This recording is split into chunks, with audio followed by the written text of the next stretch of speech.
also another rumor going around, or fabrication going around, that somehow with the company that I currently am employed, Sequoia Choice, that in 2005 I entered into some kind of a deal with the Joy Christian School. Well, I hate to tell you this, but I was still teaching seminary at our institute, at the Mesa Community College Institute. Some of you were my students there, and you could attest to that. I didn't leave CES until May of 2006, where I spent another year from May 2006 to June of 2007 working with Chris Jones in a TJ development company. So I hate to break it to those that are spreading this kind of stuff around, okay, but I wasn't even there when that went down, okay? And that's the kind of stuff that I want to get through, okay? There's the website that was announced today that I got from people stated that he also retaliated against one of his former assistant principals.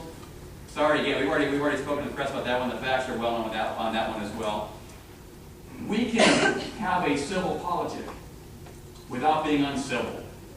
And it's a shame that a candidate has to defend their character, not because people don't really know the truth, but because there's some people out there. I got a call from a guy tonight, or I was actually told to call a guy tonight. He was actually a tile layer for one of my supporters.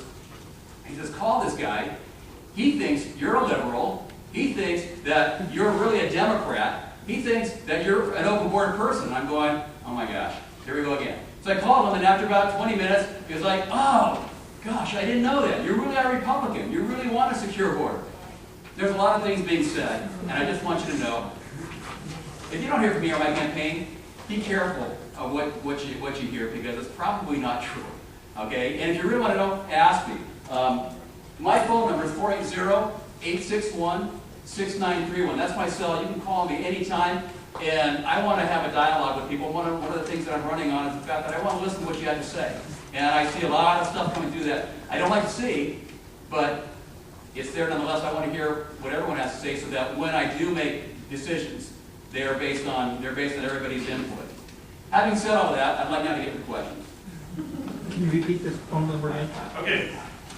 These questions have been submitted over email, and I'm just going to start going down the list and reading some of them. Do you acknowledge or deny that liberal activists and many Democrats instigated this recall election and actively support your candidacy? I don't deny it, because this is true. Certainly there's a lot of people on both sides. There's a lot of Republicans inside it. There's a Republican, I think it was a co-chair as well. I've never met the man, nor have I met the Democrat counterpart. But certainly there are people on all sides of the issue that are behind the recall. I was not one of them, nor were those who asked me to run either. How do you feel about being at least partially supported by so many who do not share the same values as most Republicans? You know what? It's interesting. We've turned away some of those donations where we knew people did not represent the same things we did. How do I feel about it? You know what? All I know is that 68% of our donations came from within Mesa. Okay, and another 25 or so % came from around Mesa, and only 2% or so came from outside the state. When I see a donation, I don't ask what party they're from, and I don't know some of them. Some I do know, and I appreciate those that have donated as well. Have you ever met or talked to Randy Peraz? No. No, not either. Please, no, I have not. I've been asked that question from day one. It's like, no. Why do you feel that it is appropriate to try to overturn the Republican majority from the last primary? The recall itself was a constitutional mandate. It's hard to upset precedent, and this law has been on the books for almost 100 years now. Okay? When the governor, the Secretary of State, and the Supreme Court, Superior Court, all said that there's going to be an election, there's going to be an election. Okay? And I feel that the people of Mesa, the voters who want to have their voices heard, have an opportunity here to choose between two candidates. It's not between Jerry Lewis and some ideology. It's not between Russell Pierce and the recall people. It's between Jerry Lewis and Russell Pierce. And it's two candidates. And if you like what I stand for, vote for me. If you don't like what I stand for, vote for my opponent. It's that easy. Wouldn't it be better to challenge in a primary election to bring conservatives together with your message, not divide them? I think that's a very fair question to ask, and I think it's important to understand that there have been people divided long before I ever entered the picture, okay? Maybe now it's become more vocal, and that's maybe that's good or bad, depending on how vitriolic that vocalization becomes. I feel that the voters whose seat this Senate seat right belongs to get to decide. It's not up to any one party. It's not up to any one individual. It's not my seat. It's not Senator Pierce's seat. It's not anybody's seat but the people's seat. And the people have spoken, and we got to listen to what people say. They already spoke. This recall election was started by a left-wing Democrat activist. By agreeing to run, you give the appearance of sympathy with those same liberal elements. What is the main reason you are opposing Russell Pierce in this unscheduled election, since you know on your webpage you did not sign the recall petition? Thank you for making that point clear. I did not sign the recall petition, and it isn't scheduled until the Supreme Court, the Governor, and Secretary of State said it was scheduled. It is scheduled now. Okay, so the election, the next election is November 8th of 2011. It's not in November of 2012. So we have an election here that the people have asked for. Okay, how it came about, I don't agree with. I'm like you.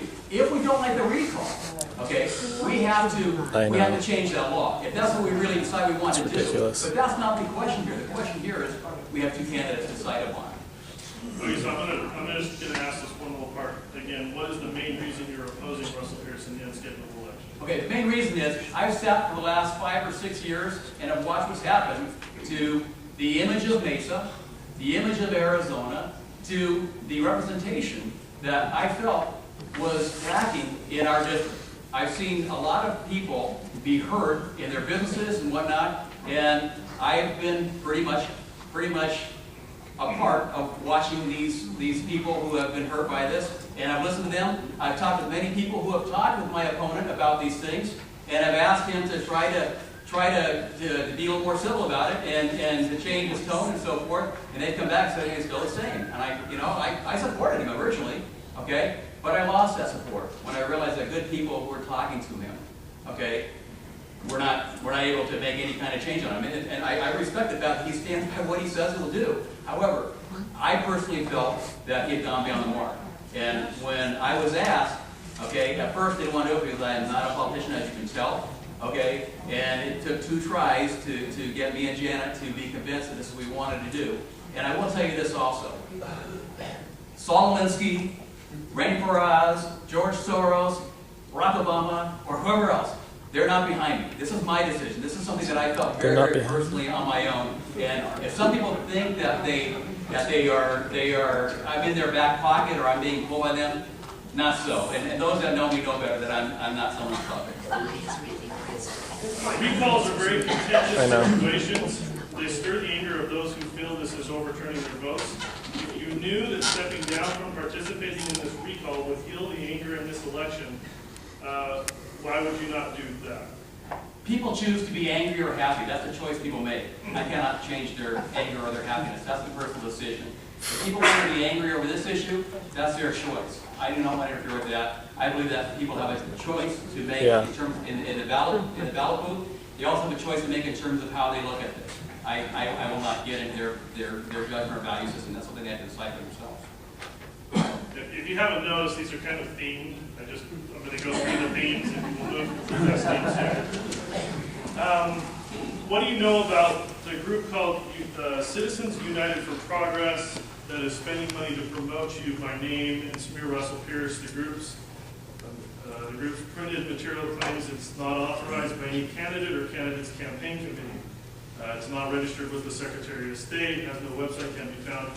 Do you know who they are and why they're spending? All I know is that there's a guy named Tash at ASU. I don't know him.